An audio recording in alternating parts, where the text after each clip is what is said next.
Всем привет, друзья! С вами на связи таролог Алехандро. Мира вам и вашему миру. И сегодня мы с вами посмотрим общий расклад Таро, основанный на вопросах Кверента. То есть это реальные вопросы Кверента на любовь, на отношения, на загаданного мужчину.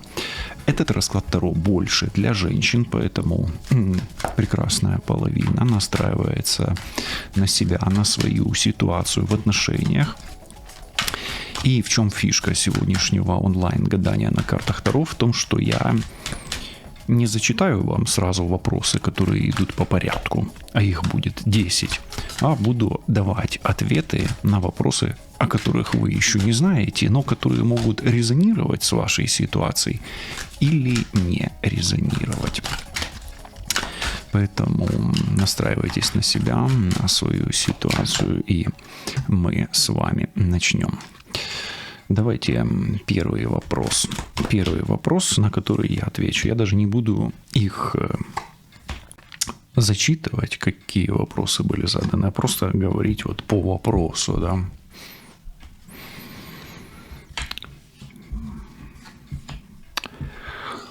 Он не знает, что с этим делать, но у него все еще остались чувства к вам. И эти чувства, они радостные.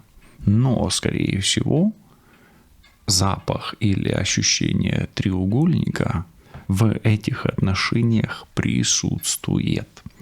Поэтому, есть ли у него к вам сейчас чувства? Да. Что с этим делать и смириться с этим он пока не может. И что с этим делать он дальше понять не может. Но эти чувства его подталкивают как бы вперед. Но опять-таки и кружат ему голову, и, может быть, кружат душу вам, да. Скажу так, здесь шестерка и тройка. Он чувствует себя отшельником, испытывая чувства к вам. Чувства эти достаточно сильные, и от того, что они сильные, он не знает, что с этим делать. Да. Он пытается решить эту проблему, но как бы запутывается между треугольником и прошлыми чувствами. И отпустить вас он тоже пока что не решается. Поэтому первый вопрос, который был задан Кверентом, есть ли у него ко мне сейчас чувства и какие? Да, есть. Это ностальгия, это тоска, это воодушевление и подъем, и понимание того, что он достаточно сильно запутался. И Иерофант, знаете, как бы близнецы. Он не понимает, правильно ли он поступает, верно ли он поступает, честно ли он поступает с вами. Такой вот момент. Давайте дальше смотреть. Следующий вопрос, который был задан Кверентом.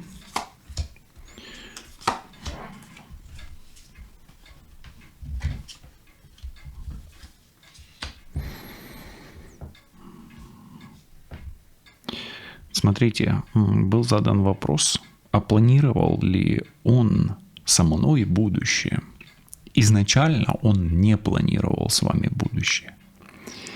Но учитывая ту тоску и то, что он не может выбросить или отпустить, или уйти от вас в своей душе, и не знает, что с этим делать, не планируя будущее с вами, он невольно остался с вами в прошлом. Слышите, как интересно поворачивается. То есть он с вами изначально будущее не планировал, но что с этим делать, поскольку он застрял в настоящем и не может отпустить вас из своего сердца, он не может вас выпустить. Но он, получается, как бы оконфузился. Да, вот такой вот идет поток. Поэтому все-таки, да, он сразу не планировал. Где-то, может быть, он обманывал вас. Где-то, может быть, он обманывал и себя в том числе.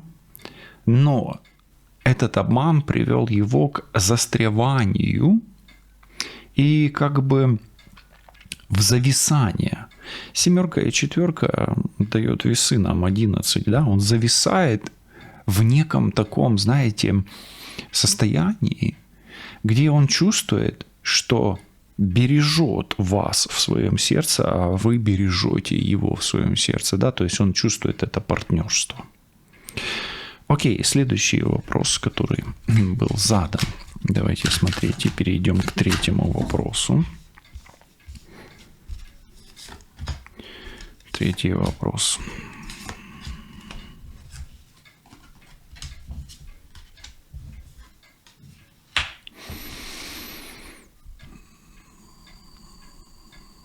Причиной того, что он не желает продолжать отношения, возможно, излишний ваш контроль, возможен как вмешательство магии третьего человека. И третья причина, но он не видит будущего. Но опять-таки он может не видеть будущего по той причине, что излишний ваш контроль, да, вот он, и возможная магия третьего лица, если, третье лицо у нас прослеживается в треугольнике вот здесь, да, то есть было ли изначально это третье лицо? Скорее всего, да, потому что, он его, скорее всего, скрывал, да, вот, или не говорил правды. Как минимум, я вижу здесь по картам, конфликт интересов двух женщин, как минимум двух стихий, это, скорее всего, огонь и, скорее всего, земля. Вот они, эти две женщины, и скрытая женщина может быть жена или бывшая, а эта карта, скорее всего, ваша здесь, то есть вы здесь в образе Тельца, Девы, Козерога, настойчивая, красивая и умеющая беречь, работать и служить. Да, вот так. Окей. Не будем сильно затягивать. Давайте четвертый вопрос, который задавал Кверент. А вы в комментарии напишите, какие из вопросов по номеру, там, 1, 2, 3 и так далее, вам максимально резонировали для вашей ситуации в отношениях. Потому что они могут резонировать все, а могут частично. Это же общий расклад. Четвертый вопрос. Четвертый вопрос. И четвертый вопрос.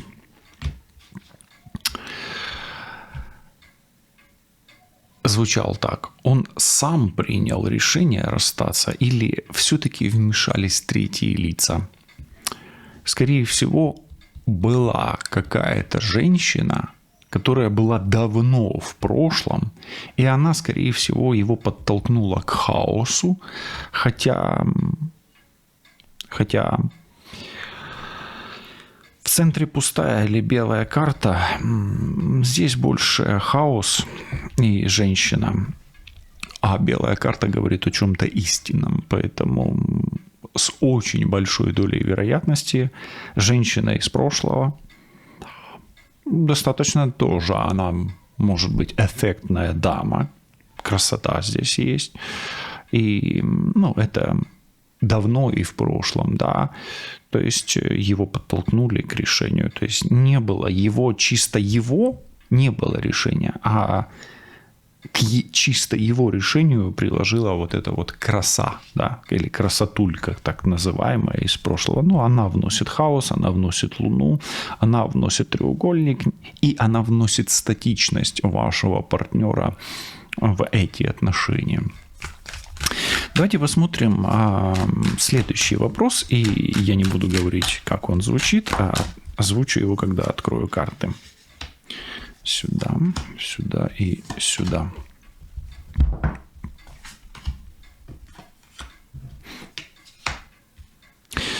Гадал ли он на вас и осуществлял ли он на вас какую-то магию?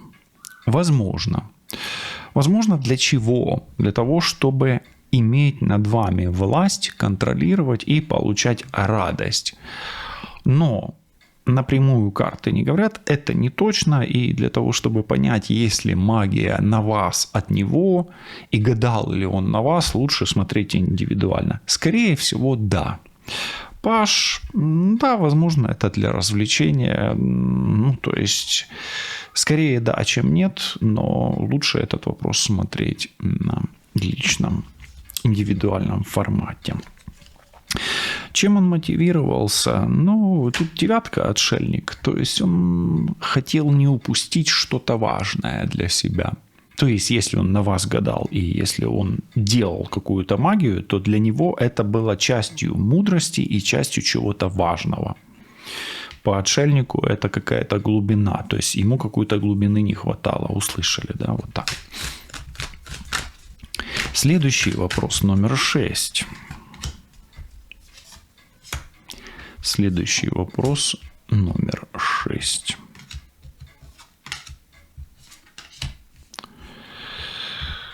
Скорее всего, он будет пытаться вас вернуть, но при одном условии. Если его сила и сила той женщины, которая препятствует ему, будет больше, чем сила той женщины. И если он преодолеет силу женщины, скорее всего, вот она, огонь, огонь, лев, лев, да, и силу рода, то есть кто, условно говоря, против вас, или кто против него в его стремлении вернуть вас. Против него женщина, да, она скорее есть, и еще, возможно, родственники. Да, может быть, это родственница, там, опять-таки, та же жена, та же мама, да. А может быть, это сестра или кто-то из родственников, которые заинтересованы. Заинтересованы в чем? В традициях рода, в деньгах и в контроле.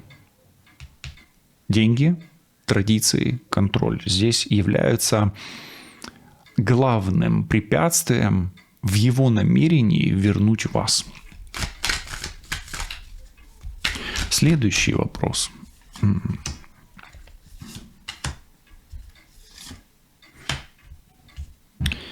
Следующий вопрос.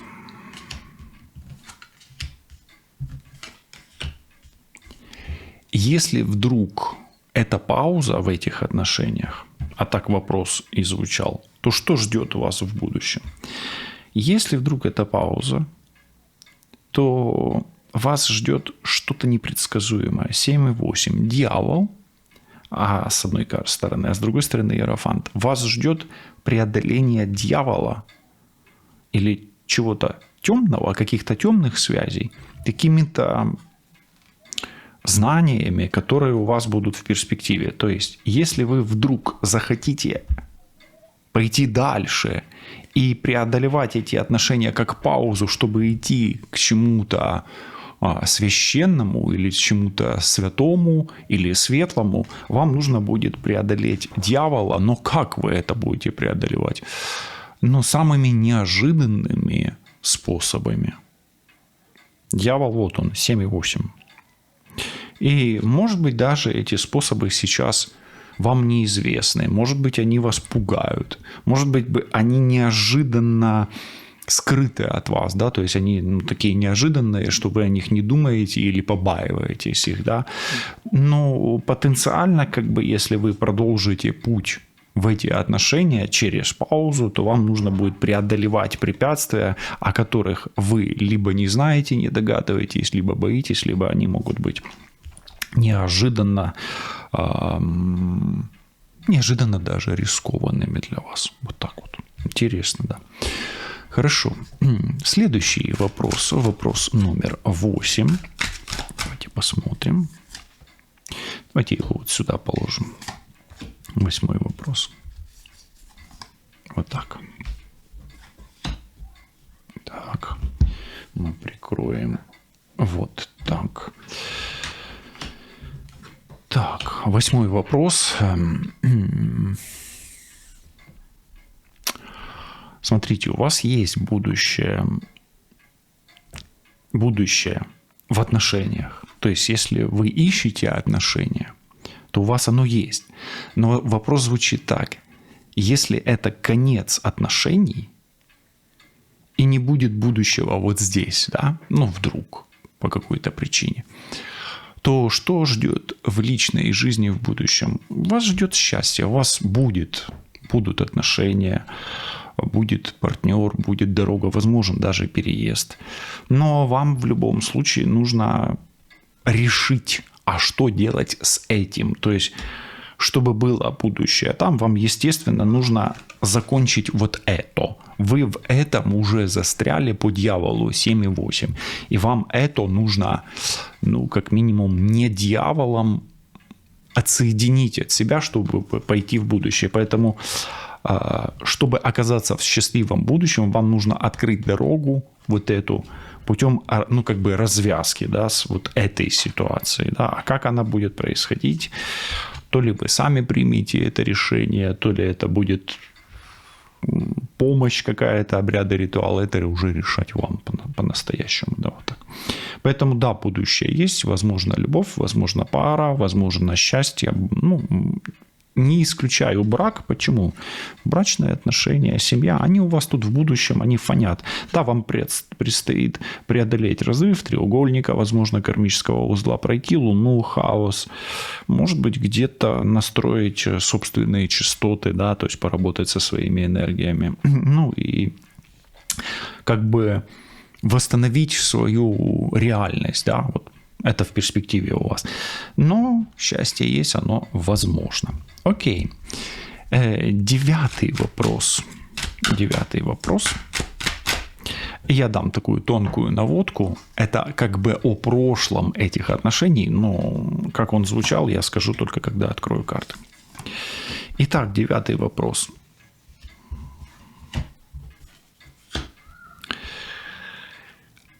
А 9 вопрос звучал так. Отношения с этим человеком, о котором идет речь сейчас, они кармические. Здесь туз жезлов, здесь у нас умеренность, здесь у нас туз мечей. Скорее всего, да, они кармические. Но тень, это теневая карта часто, родственных душ здесь присутствует. Поэтому это тот случай, когда это могут быть и пламенные близнецы, и родственные души. Да? То есть, да, они кармические, и родственность отношений двух душ в этих отношениях прослеживается. То есть, вы могли чувствовать здесь родственную душу. А чувствовали ли вы родственную душу в этих отношениях, тоже можете написать в комментарии.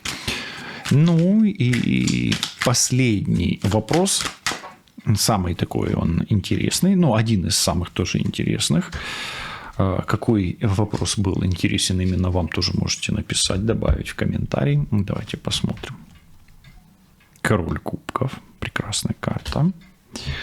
4 мечей и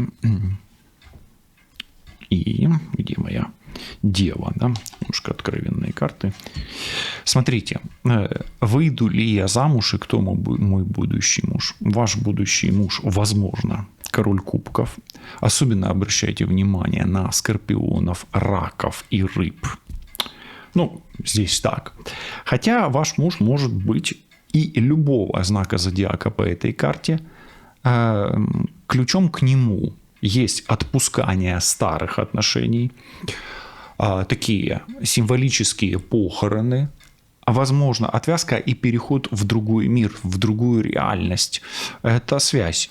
Поэтому для того, чтобы вы вышли замуж, ваш мир должен измениться. Возможен переезд, иммиграция, смена стиля жизни, стиля смысла жизни.